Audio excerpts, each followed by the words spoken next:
Hey guys, and welcome to the 2021 Easton Foundation's Gator Cup. We are here in Florida with myself, Paige Pierce, and Lexi Keller, super excited to get the gold medal matches started. And up first, we have Linda Anderson and Alexis Ruiz shooting for the compound women's gold medal match. I think this is going to be a really good match between the two. We obviously shot out there with them all day. They both brought the heat today. And the wind actually let up a little bit, I'd say, in the last couple minutes. So I think it's going to be a pretty solid match between the two. Yeah, it'll definitely be really fun to watch. These ladies are both super experienced on this stage, and especially like you said, we've been shooting out here on this field all weekend, and we'll hopefully see some good arrows down there. So here we go. They're going to start. Who's going to lead us off? Looks like Linda's shooting first. Yep. So notice here at compound we are shooting 50 meters, and there's only 20 seconds on the clock. So when you draw your bow back, there is definitely not time to let down. So every time they draw, they must find a way to get their release to fire. That's a good X. Yep. Good first arrow from Linda. It's always nice to start off with that really solid shot, getting it there. And Alexis, good one looks from like Alexis she's got a as well. really good strong shot there too. Like I said, we don't have a lot of wind. You can see a little bit just with the wind side. Well, but and if you look, it's actually blowing left to right now, which earlier today it was right to left. So that looked like a good arrow too. Yeah, I feel like that's one of the things that's a little bit more tricky about this tournament is it does change directions. A 9, it looks like, from Alexis. So you do just really have to pay attention to those flags and the socks as you're shooting every arrow. Yeah. Good shot from Linda. I can't see her target. Like. Okay, not sure on that one. Sorry, we couldn't see the target. And Alexis shot another 10. Yep. So we got a 29 from Alexis, and I know we can't see Linda's. see. We'll see here shortly. So, not a bad first end. I think that's a pretty solid start from both ladies. Like you said, walking out to the finals venue, there's often different wind, obviously more pressure than you just had on the practice range. So, it's nice to see them both head out and start off with like good arrows from the start. Anytime that happens, obviously your score is going to be higher, but it's going to help you build confidence because you're not out there frantically trying to click to then hit the middle. Well, and then also sometimes, if there are any nerves that do kind of come up as you're stepping up to the line, I mean, you got your coaches behind you to kind of try and calm that. But if you can put up a couple really solid arrows and solid shots from the beginning, you're like, all right, I got it. Like now I can just keep in that rhythm and keep that groove going.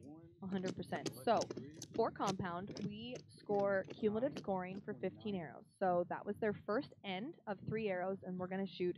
They will shoot 5 ends of 3 arrows in this match, 15 arrows total. It's out of a 150.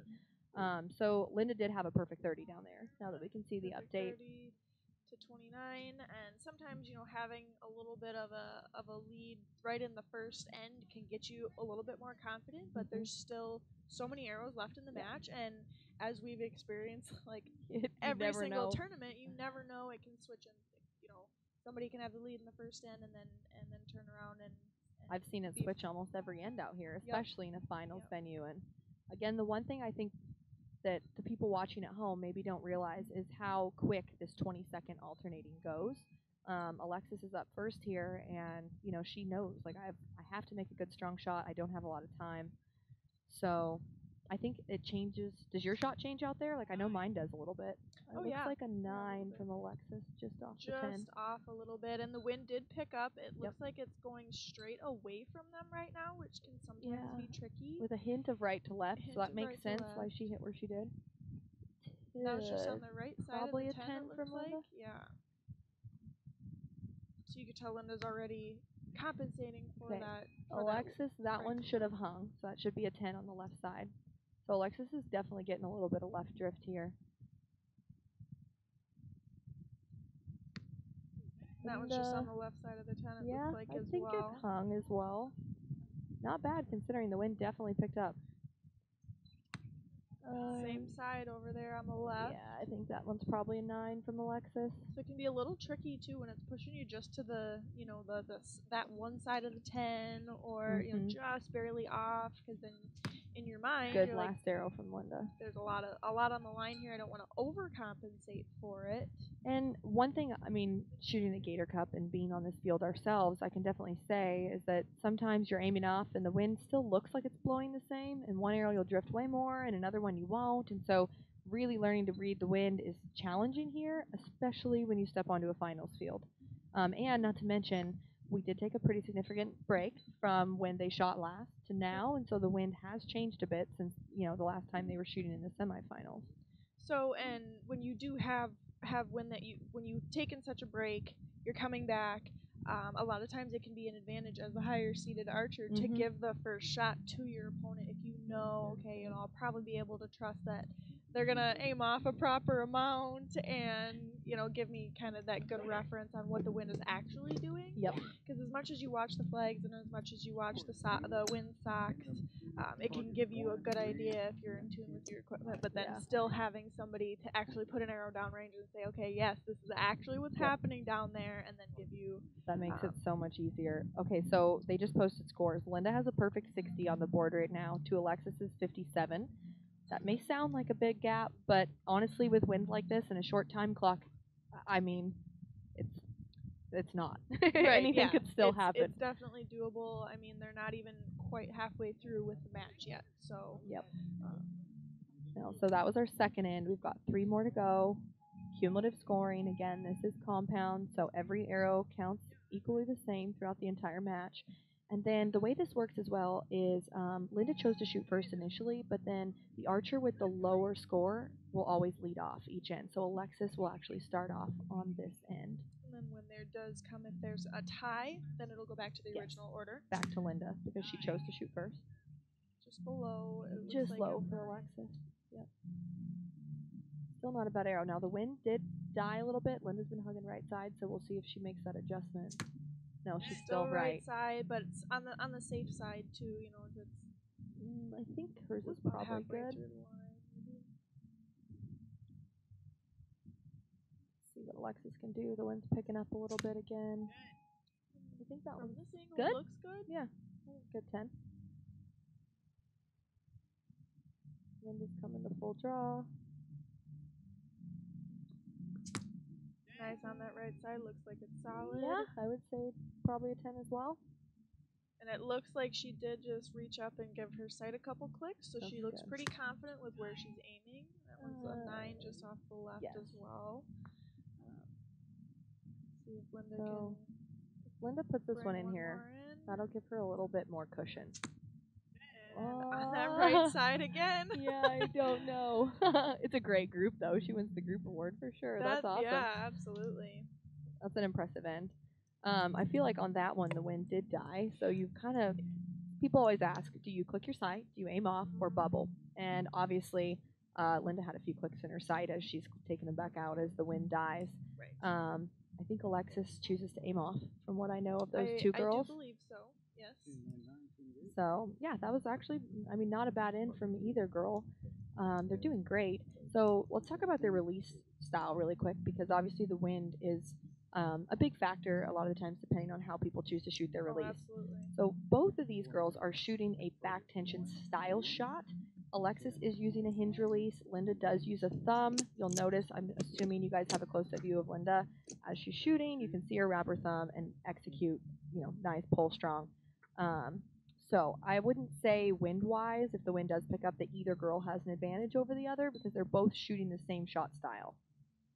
Do you agree? And I do definitely agree. And once you're comfortable with either style, if you've shot it for a long enough period of time, you know what you can do in those situations to use that style of release to your advantage. To get through both of them do have definitely advantages to them. So. Yep. Yeah, I will say their shot timing's been very consistent. Both of them look very calm, collected. Like I said, quick, strong shots, which is usually what you want to see in a final. So Alexis is leading off. She has an 85 to Linda's 90 right now. That one looks good. 10. Good 10 on the left just side. on the left. Let's see if Linda answers.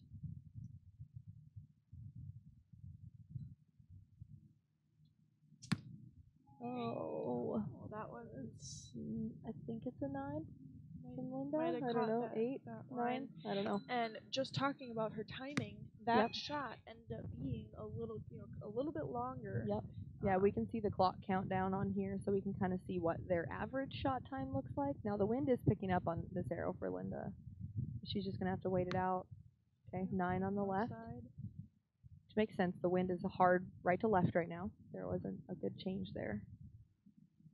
So this gives Alexis an opportunity to put this one in the middle and pick up a few points, and she does. So that's good. Good 10. So Linda just needs to make one good, strong one on this last one. Holding. Just over the top, it looks like a little bit.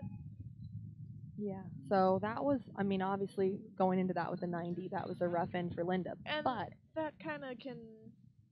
That hurts your confidence a little, but they only have one end left now. Yes. And that was a much windier end than the end they had before. So, I mean, obviously that's going to give Alexis some hope It to will shoot give her strong. a little bit, and she, at this point, she doesn't have anything to lose other than going up there and shooting the strongest shot she can, even if she's maybe a little bit with the wind, seeing her kind of drop out on the left side a little bit there.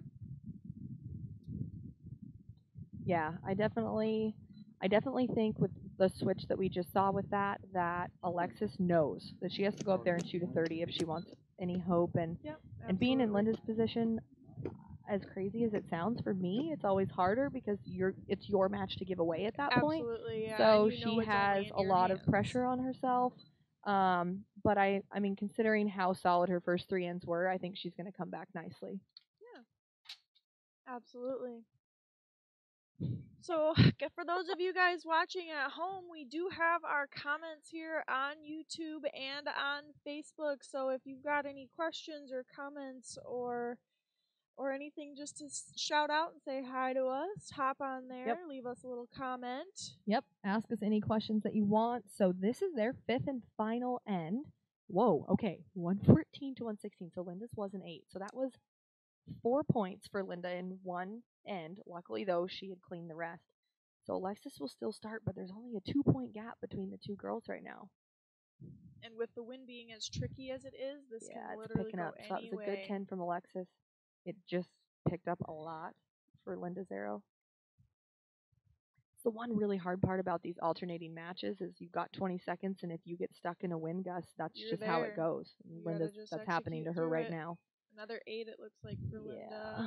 Honestly, in that wind, that probably wasn't bad. Yeah, I think she got caught just a little bit more than Alexis. So with that, they're now tied with 2 arrows to go.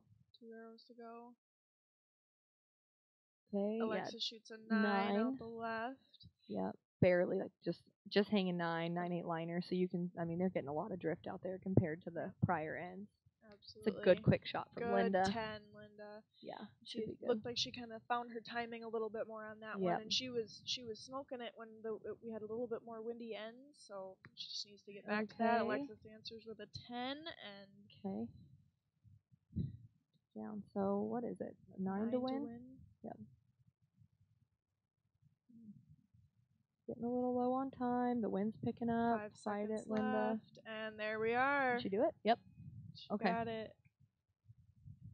Yeah, that was a little bit of a relieved pretty intense. So Steve. again, yeah, I'm sure Steve was pretty happy there. But honestly, that was really impressive. And this just goes to show, like, in the finals with the wind, like, there looked like there was a really big point gap until one end changed everything, and it really did come down to their last 2 arrows. They were tied going in. Absolutely. So we do have a question more about their bows. What type do they use and why? I'm gonna skip the why. Obviously, everybody has their own personal preferences, especially shooting at the pro level. I'm not gonna speak for them, but Linda is obviously representing Hoyt, and Alexis is representing Elite. They also represent a bunch of other companies, many of which are different. And the next one we have, Lexi's. How much does the holding weight impact what's happening right now? So I feel like, especially